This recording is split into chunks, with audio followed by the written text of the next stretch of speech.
Today is June 4th, 2026, day 95 of the Iran and United States standoff. And this morning, Iran crossed a line that every previous Iranian military action during this conflict, however provocative, however dangerous, had not crossed. Iran bombed a civilian airport, not a military base, not a radar installation, not a drone ground control station, not a naval facility, Kuwait International Airport. A civilian international terminal with passenger check-in desks, boarding gates, airline staff checking boarding passes, and travelers moving through the space that every functioning international airport contains during normal operations. 1 person killed, 63 people wounded, serious injuries across the board, structural damage to a passenger terminal that was doing exactly what passenger terminals are supposed to do, which is move ordinary people from one place to another on commercial aircraft. And then, after bombing the airport, Iran's foreign ministry issued a statement telling Kuwait that it bears direct and clear responsibility for hosting United States forces. Let me translate that from IRGC diplomatic language into plain English. Iran bombed a civilian airport and then blamed the country it bombed for getting bombed. This is the 47-year-old institutional reflex of a regime that has never accepted responsibility for a single action. It has taken against any target in any country in its entire history. Dressed in the specific current language of an institution that is running out of military targets, it can successfully hit and is now redirecting its remaining strike capacity towards civilian infrastructure that it knows cannot be intercepted by the American missile defense architecture that has been shooting down its ballistic missiles and drones with 92% reliability. Here is the sequence of events that produced a burning terminal in Kuwait this morning. Because nothing in this conflict happens in isolation, and every action connects directly to the action that preceded it in a chain that tells you exactly how Iran got to the point of bombing a passenger airport and calling it a proportional response. But let us back all the way up.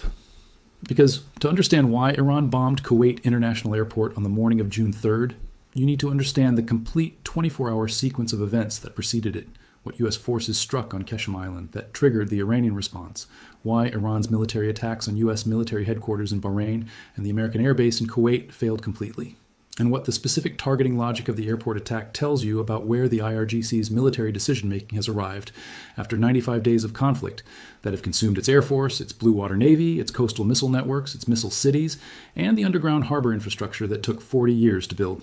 Start with the June 2nd Qeshm Island strikes, because this is the event that directly triggered everything that followed and whose strategic significance extends far beyond the specific targets destroyed. CENTCOM confirmed on June 2nd that U.S. forces successfully conducted self-defense strikes on Qeshm Island in response to attempted attacks by Iran across the Middle East. The specific target struck was an Iranian military drone ground control station on the island. This is not simply a building. A drone ground control station on Qeshm Island is the operational brain of the IRGC's entire drone interdiction and surveillance network over the Strait of Hormuz. Qeshm Island sits at the mouth of the strait on the Iranian side of the navigable channel and hosts a network of radio towers, radar arrays, and underground tunnel facilities that military analysts call the IRGC's primary denial hub. The tunnel network beneath the island connects different sections of the facility complex in an integrated underground system that provides both protection from airstrikes and operational continuity if surface structures are destroyed.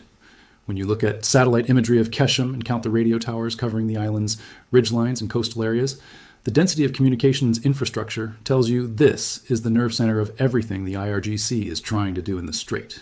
Every drone launch coordination, every surveillance feed from patrol boats and fixed sensors, every targeting data relay between coastal missile batteries and their launch authorities, all of it passes through the communications nodes on Qeshm Island. The drone ground control station specifically was the facility through which the IRGC managed the deployment of its one-way attack drones against ships transiting the strait under Project Freedom. Destroying it does not eliminate Iran's ability to launch drones. It disconnects the coordination layer that allows those drones to be directed towards specific targets rather than flying autonomously on pre-programmed routes. Drones without ground control coordination are significantly less effective against defended targets because the real-time adjustments that ground controllers make during a mission, changing the target, adjusting the approach angle, responding to defensive countermeasures, become impossible when the control link is severed. The platforms that most likely executed the Qeshm Island strikes are the F-15E Strike Eagle and the F-A-18F Super Hornet, both two-seat aircraft that pair a pilot with a weapon systems officer or radar intercept officer in the back seat specifically to handle the targeting and weapons employment tasks that allow the aircraft to prosecute complex strike missions. The F-15E carries the Sniper Advanced Targeting Pod on one of its external stations, a targeting system whose optical and infrared cameras are capable of designating targets at ranges classified, but assessed to be exceptionally long distances. The sniper pod allows the weapon systems officer in the back seat to find, identify, and laser designate specific structures within a target complex with the kind of precision that distinguishes a drone control facility from the surrounding civilian and non-military infrastructure on an island where both exist. The primary weapon for striking the Keshem drone ground control station was almost certainly the GBU-54 laser JDAM. This is a hybrid guidance bomb that combines GPS inertial navigation with laser terminal guidance, giving it two separate paths to the target. In GPS JDAM mode, it navigates to pre-planned coordinates regardless of visibility conditions, using GPS and inertial navigation to hit a fixed point that has been programmed into the weapon before release. In laser mode, the weapon systems officer turns on the sniper pod's laser designator and the GBU-54 switches to following the laser spot, which means it can hit a moving target or a specific spot within a fixed complex with even greater precision than GPS guidance alone provides. Underground bunkers and drone storage facilities built into Keshem's tunnel network require the penetration capability of larger weapons, which is where the F-15E's ability to carry the GBU-72 5,000-pound bunker buster becomes relevant. The GBU-72 advanced 5,000-pound bomb was used earlier in this conflict against coastal tunnel facilities along the Strait of Hormuz, and its penetration capability against hardened underground structures makes it the appropriate weapon for any target inside Keshem's tunnel network rather than on the island's surface. The complete strike package against Keshem almost certainly involved multiple aircraft splitting the island into sectors, with each aircraft formation taking responsibility for specific pre-planned targets in its assigned sector. The weapon systems officers in the back seats designating through their targeting pods and sequential passes to identify and engage any secondary targets or vehicles that moved after the initial strikes. The military term for these secondary moving targets is squirters, and identifying and engaging them is the follow-on task that requires the aircraft to remain in the area after the initial strike, to assess what has been flushed out of fixed positions by the initial explosions. Now, let me give you Iran's military attacks that preceded the airport strike, because the sequence of failed military engagements is the direct causal story of why Iran ended up bombing a civilian terminal. CENTCOM confirmed that on June 2nd and 3rd, Iran launched ballistic missiles and drones at two specific targets. First target was the U.S. 5th Fleet headquarters in Bahrain, which is the command center for all American naval operations in the Persian Gulf, the Red Sea, and the Arabian Sea. Destroying or significantly damaging this facility would have been the most consequential single military strike Iran could execute against American command and control in the theater. Second target was the American air base in Kuwait that has been struck multiple times in this conflict, home of the 386th Air Expeditionary Wing, one of the most important logistics and air operations hubs supporting the entire American military presence in the Gulf region. Iran fired at both. 2 Iranian ballistic missiles fired at Kuwait fell short and broke apart in flight. 3 missiles fired at Bahrain were intercepted by U.S. and Bahraini air defense systems. When Iran posted on its social media channels that it had successfully struck the U.S. 5th Fleet headquarters in Bahrain, CENTCOM responded with a single word posted on X: false, not a detailed rebuttal, not a press conference, one word. The same operational confidence that produced one Hellfire into one engine room after 23 warnings produced one word debunking an Iranian propaganda claim about striking America's most important naval command center in the Middle East. All 5 missiles fired at military targets failed to reach their intended targets. 0 impact on the 5th Fleet headquarters. 0 impact on the Kuwait air base. And the frustration that's produced inside the IRGC targeting decision-making chain is visible in what happened next. When you cannot hit the military targets you intended to hit, you hit something else. The something else Iran hit on the morning of June 3rd was Kuwait International Airport. Now let me give you the airport attack in the complete analytical depth it deserves, because this is the most important single indicator of where the IRGC's military strategy has arrived and what it tells you about the trajectory of the conflict from this point forward.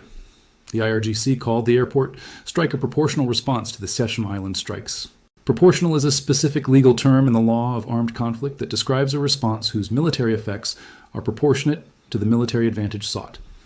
Striking a civilian passenger airport terminal in response to a strike on a military drone ground control station is not proportional by any legal definition the law of armed conflict recognizes. The airport terminal is not a military target. The passengers inside it are not combatants. The airline staff checking boarding passes are not part of the military command and control network whose disruption produces military advantage.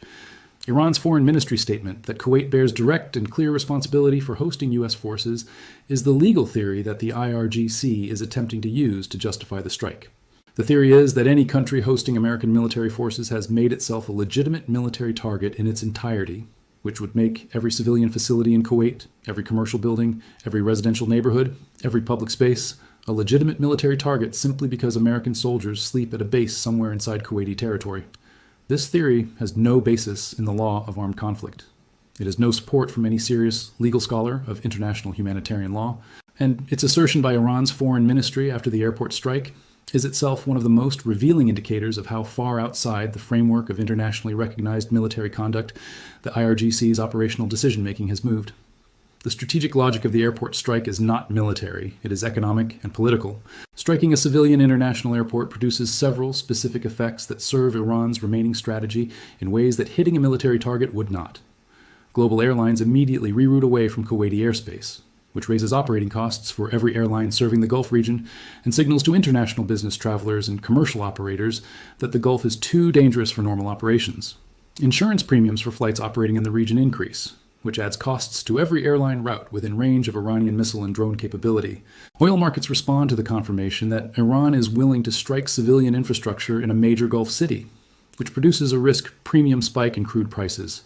And every business that was considering relocating to, investing in, or conducting operations in the Gulf region reassesses that calculation in light of an international airport being bombed during what is officially still a ceasefire. This is economic warfare against the Gulf states conducted through civilian infrastructure targeting, and it is designed to create pressure on Gulf state governments to push Washington toward accepting weaker deal terms in order to stop the civilian targeting before it produces more casualties and more economic disruption. Now let me give you the Botswana-flagged tanker disabled by American forces, because this blockade enforcement action is part of the same operational picture as the Keshem strikes and the airport attack, and connects them in ways that explain the rhythm of the current escalation cycle. A Botswana-flagged oil tanker was heading toward Iran's Karg Island when U.S. forces disabled it through standard blockade enforcement, almost certainly a single Hellfire missile through the engine room in the same operational template that produced the MV Leon Star drifting in the Gulf of Oman after 23 warnings. Karg Island processes approximately 90% of Iran's oil export capacity. The storage facilities on Karg are already overflowing after 95 days of blockade preventing normal tanker loading and departure. Every tanker that is diverted from Karg is one fewer tanker contributing to the storage overflow and one fewer opportunity for Iran to move any oil out of a system that has been sealed since February 28th. The disabled Botswana-flagged tanker was not American-flagged or Western-operated. It was a vessel from a completely neutral country, flagged under a neutral registry, that had made the decision to attempt an Iranian port call in violation of the blockade. The blockade applies to all vessels heading to or from Iranian ports regardless of their flag, their ownership, or their cargo. The Hellfire into the engine room is the enforcement mechanism that makes this application real rather than theoretical. The tanker is now drifting. Karg Island remains sealed, and every other tanker captain in the region has received the same message that the MV Leon Star's captain received after 23 warnings, except that by now the message has been delivered often enough that the warning phase is probably shorter. Now let me give you the complete missile defense layered architecture and the detail it deserves, because understanding how the 92% interception rate against Iranian ballistic missiles is achieved explains both why Iran's military attacks keep failing and why the remaining 8% produces the consequences that drive Iran's targeting decisions towards civilian infrastructure. The outermost layer is the SM-3 Standard missile operating from Arleigh Burke-class destroyers offshore. The SM-3 engages ballistic missiles in the boost phase or mid-course phase before the missile has completed its acceleration and before it begins terminal descent. Boost phase intercept is the ideal engagement because the missile is moving slowest at launch, is easiest to track in the early part of its trajectory, and has not yet released any submunitions or decoys it might carry. An SM-3 engaging a ballistic missile in boost phase is doing so at ranges that can exceed 1,000 kilometers depending on the specific variant, which means the intercept can happen far from the defended area with minimal risk of debris reaching the target. The SM-3 uses hit-to-kill like every American ballistic missile defense interceptor, meaning no explosive warhead. The kinetic energy of the collision between the interceptor and the target at the closing speeds involved, which can exceed 20 kilometers per second, is sufficient to destroy both vehicles completely. The second layer is the Patriot PAC-3 missile segment enhancement, operating at medium altitude for shorter-range ballistic missiles, cruise missiles, and larger drone threats that have penetrated the outer layer. The Patriot PAC-3 batteries that have been photographed at Ali al-Salem Air Base in Kuwait have been running continuously throughout the conflict, maintaining 24-hour alert status that requires constant crew readiness and engagement system availability. The third layer is the THAAD, the Terminal High Altitude Area Defense System. The Thay-80 engages ballistic missiles at very high altitude during terminal descent, using a hit-to-kill interceptor often described as a metal telephone pole at Mach 8. No warhead. Pure kinetic energy collision. The physics of a metal projectile traveling at Mach 8 colliding with an incoming ballistic missile produce total destruction of both objects. The THAAD's engagement altitude means the intercept happens high enough above the defended area that even if the incoming missile breaks into fragments during the intercept, those fragments have significant horizontal distance to travel before reaching the ground, distributing debris across a wider area at lower density rather than concentrating it at the target. The innermost layer is the Phalanx Close-In Weapon System, a radar-directed 20mm Gatling gun that provides the final defensive layer against any threat that has penetrated all outer intercept envelopes. The Phalanx operates autonomously once activated, with its own fire control radar, acquiring and tracking incoming threats, and directing the gun's fire without human operator input for each engagement. At close range against small, fast targets like terminal phase drones and anti-ship cruise missiles, the Phalanx's fire rate of approximately 4,500 rounds per minute creates a wall of projectiles in the incoming threat's flight path. The combination of all four layers, SM-3 at long range and high altitude, Patriot PAC-3 at medium range and altitude, THAAD at high altitude terminal phase, and Phalanx for close-in final defense, creates the architecture that has been achieving 92% interception rates against Iranian ballistic missiles throughout this conflict. Now let me give you the 14-point framework analysis, because this deal structure is the most detailed public description of what the negotiations have been working toward, and it changes the analysis of every Iranian military action by revealing what Iran is actually trying to resist. The framework being discussed includes pausing Iranian enrichment for 12 to 15 years, gradual blockade relaxation, and sanctions relief tied to verified compliance, and mechanisms for verifying that the enrichment pause is genuine rather than a paper commitment that Iran honors in public and violates in the tunnel complexes that its centrifuge infrastructure occupies underground. 12 to 15 years of enrichment pause is the specific time frame that American nuclear policy has historically identified as sufficient to create a meaningful break in the technical and institutional momentum of a weapons program. A program paused for 12 to 15 years loses trained personnel to retirement and attrition, loses institutional knowledge that does not survive in documentation the way it survives in active practitioners, and faces a technology landscape that is advanced enough during the pause that restarting requires significant catch-up investment rather than simply resuming where the pause began. Iran's problem with this framework is not that it is technically unacceptable from a nuclear safety perspective. Iran's problem is that it is institutionally threatening from a domestic political perspective. The IRGC's institutional survival depends on maintaining the narrative that it has successfully protected Iran's nuclear program from American pressure, that the resistance has been effective, that the sacrifices of the conflict have preserved what the revolution built. Signing a framework that pauses enrichment for 12 to 15 years under international verification is a public acknowledgement that American pressure succeeded in producing the outcome America was demanding. That acknowledgement in the IRGC's institutional calculus is indistinguishable from the kind of public defeat that produces the domestic political instability that ends governments. The Iranian Foreign Minister Abbas Araghchi stated this publicly. He said the war is not Iran's war, that the United States started it and is responsible for all the consequences. This is not a diplomatic statement. This is a man who is trying to create a narrative framework that allows Iran to sign a deal it needs to sign without the signing, looking like the surrender that 95 days of military failure has produced. Now let me give you Russia's Baltic states threat from the global roundup, because this development connects directly to the Iran conflict in ways that the geographic distance between the two theaters obscures. Russia's official envoy stated publicly that the Baltic states' NATO membership will not protect them, and that the alliance is very close to direct military confrontation. This statement arrived while the United States is managing an active military operation in the Strait of Hormuz, maintaining a 3-carrier strike group naval presence in the Persian Gulf, executing self-defense strikes against Iranian military infrastructure, defending American bases from ballistic missile attacks multiple times per week, and simultaneously enforcing the naval blockade that is costing Iran $500 million per day. Russia is making threatening statements toward NATO's most exposed members, specifically because it assesses that American strategic attention is concentrated on the Iran conflict, and that the American military's finite resources, particularly its ballistic missile defense interceptors and its precision munition stockpiles, are being consumed in the Gulf theater at rates that reduce their availability for European contingency. This is the same opportunistic logic that drove China to position its navy near Taiwan during American involvement in the Iran conflict. Every adversary that has been recalibrating its own risk tolerance based on American distraction in the Gulf is making the same calculation.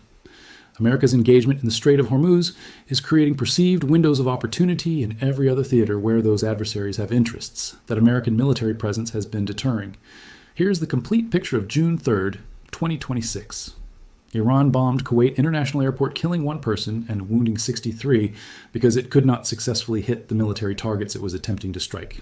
2 ballistic missiles fell short of Kuwait's airbase. 3 missiles fired at Bahrain's 5th Fleet headquarters were intercepted.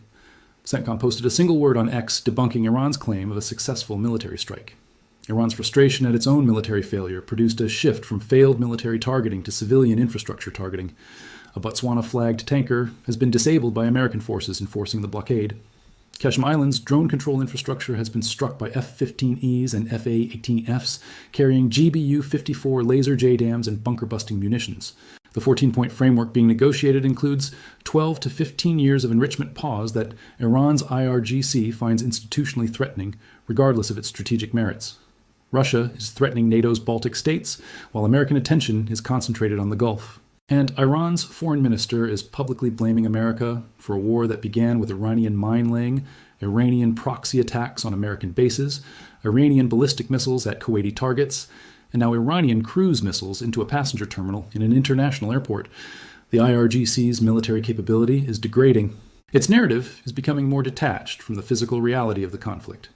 And its decision to bomb a civilian airport because it cannot successfully strike military targets is the clearest single indicator of where the institutional desperation has arrived 95 days into a conflict that has consumed everything the IRGC spent 40 years building. No dust, no dollars. 1 killed, 63 wounded, 1 airport terminal structurally damaged. And the deal that would end all of this is either 12 to 15 years of enrichment pause on American terms, or the other way that ends in the same place through a different and considerably more destructive path. Now let me give you the complete operational picture of what the Keshem Island strikes mean for Iran's remaining drone coordination capability, because this specific target's destruction changes the tactical situation in the Strait in ways that the broader strategic analysis tends to obscure. Keshem Island is not simply one of several Iranian military installations in the Strait of Hormuz region. It is the node through which the IRGC's entire drone and coastal surveillance network is coordinated. Think of it as the router at the center of a computer network. Individual computers, meaning individual drone launch sites, coastal radar stations, fast attack boat positions, and missile battery locations, can still function if the router is damaged. But their ability to communicate with each other, share targeting data in real time, coordinate simultaneous multi-axis attacks, and respond dynamically to the evolving tactical picture disappears when the central coordination node goes down. The drone ground control station that American forces struck on Keshem on June 2nd was precisely this coordination router for Iran's maritime denial operations. Every one-way attack drone that the IRGC launched during previous engagements was monitored, directed, and, if necessary, retargeted through the ground control infrastructure on Keshem. The operators sitting inside those facilities could watch the drone's camera feed, adjust its flight path in response to the defensive actions the target ship was taking, coordinate timing with other drones in a multi-drone attack to ensure simultaneous arrival from different angles, and relay targeting data to coastal missile batteries that needed the drone's sensor picture to supplement their own radar tracking of the target. Without that coordination infrastructure, the IRGC's drone swarms become less dangerous, not because the drones themselves are less capable, but because the humans who are making real-time decisions about their employment are no longer connected to the operational picture in the same integrated way. This is why Iran's response to the Keshem strike was so operationally revealing. The failure of the ballistic missile attacks on Bahrain and Kuwait's military targets, and the subsequent shift to hitting the civilian airport, suggests that the degradation of the Keshem coordination network is affecting Iran's ability to conduct precision military operations against defended targets. You cannot adjust a missile's flight path to avoid an intercept the way you can adjust a drone's approach. But the coordination of multiple simultaneous missile launches from different positions to create a saturation problem for the defending missile defense architecture requires exactly the kind of real-time coordination that the Keshem network provided. Without it, the missile launches happen on pre-planned schedules rather than in response to real-time defensive system assessments, which makes them more predictable and easier for the layered missile defense architecture to handle sequentially rather than simultaneously. Now, let me give you what the IRGC's airport strike tells you about its internal targeting decision-making process, because the specific choice of the airport over available military targets in Kuwait reveals something about how the IRGC's command structure is currently functioning under the operational stress of 95 days of sustained conflict. Military targeting requires a targeting cycle. target identification, target value assessment, intelligence collection on target location and vulnerability, strike planning, execution authority approval, and mission execution. For military targets in Kuwait, all of these steps take time, require coordination between different IRGC functional areas, and produce a targeting solution that the American missile defense architecture then has the opportunity to defeat during the engagement. The airport strike looks operationally like a decision made with a shorter targeting cycle and less coordination overhead than a precision military strike. An international airport is a fixed, easily located, undefended, and highly visible target that requires no sophisticated intelligence collection to find, no vulnerability analysis to strike effectively, and no coordination with other IRGC elements to execute. You know where it is. You know it cannot shoot back. You know hitting it will produce visible damage, casualties, and immediate media coverage. The decision to shift from failed military targeting to civilian airport targeting is the decision of an institution whose more sophisticated targeting processes are being disrupted by the destruction of the coordination infrastructure those processes depend on. When the coordination network on Keshem goes down, the targeting cycle for complex military operations gets longer and harder. The targeting cycle for a civilian airport does not change because civilian airports do not depend on military coordination infrastructure to be findable and hittable. This is the operational expression of what degrading Iran's command and control produces. It does not eliminate Iran's ability to strike targets. It degrades the quality and sophistication of the targets Iran can effectively strike, pushing the institution towards simpler, lower value, and more legally problematic target sets as the complex military targeting becomes harder to execute. Now let me give you the Gulf Coalition's response to the airport strike, because this is the diplomatic dimension of Iran's tactical decision that most directly affects the deal negotiations and whose consequences Iran's IRGC targeting planners clearly did not fully model before executing the attack. Kuwait issued an immediate formal condemnation naming Iran as the perpetrator. Bahrain condemned it, Saudi Arabia condemned it, the UAE condemned it. The Gulf Cooperation Council issued another unified statement of condemnation.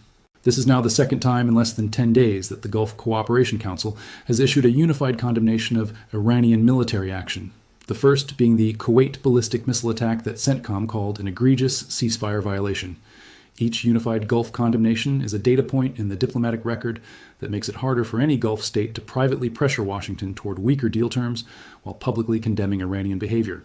A Gulf foreign minister who has just signed a GCC condemnation of Iran bombing a civilian airport in a fellow GCC member state cannot simultaneously walk into a private meeting with American officials and advocate for a deal framework that is more favorable to Iran's position than what Besant's 3 red lines define. The airport strike has made the Gulf state diplomatic pressure toward weaker deal terms, which was the most significant complication to maintaining no dust, no dollars, as a genuine precondition, significantly harder to sustain without an embarrassing public contradiction between the Gulf states' official condemnations and their private lobbying positions. Iran did not intend to strengthen America's negotiating position by bombing Kuwait International Airport. But that is the diplomatic consequence it produced. Every action the IRGC takes that generates unified Gulf condemnation is an action that reduces the Gulf state pressure that has been Iran's most important indirect diplomatic tool throughout the conflict.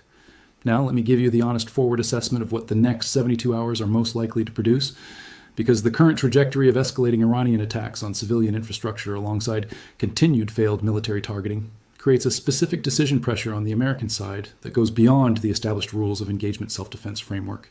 The egregious ceasefire violation designation for the Kuwait ballistic missile attack a week ago had not yet produced a military response calibrated specifically to that designation beyond the ongoing self-defense strikes. A ballistic missile killing 1 person and wounding 63 at an international civilian airport produces a qualitatively different political and diplomatic response environment than a ballistic missile intercepted cleanly over a military base. The 1 killed and 63 wounded at Kuwait International Airport are not military personnel. They are not, in any legal or moral sense, participants in the conflict.